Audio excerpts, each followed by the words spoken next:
This is going to be me demonstrating how to do a split squat. So basically what you want to do is you want to go into a split stance. You want to make sure that this back leg isn't abducted all the way out here and isn't externally rotated like that. You want to try to keep it as stacked as possible and try to point this back foot's big toe or this back foot's knee in towards that heel. Just keep internal rotation. Next, what you want to do is try to stay as upright as possible. Tuck this pelvis back, tuck your pelvis forward like this. So instead of being like that, you want to tuck it in and then bring this knee down to the ground. I'm not concerned about if you have forward tracking of the knee or not. Just make sure that you maintain a good rib positioning, pelvis positioning, and go through the movement.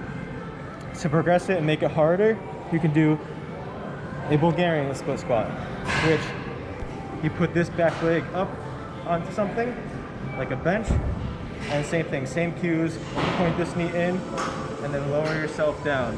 This is going to further test the extensibility for this hip to go into extension, and also just work on extensibility of the quads themselves by putting this knee into flexion.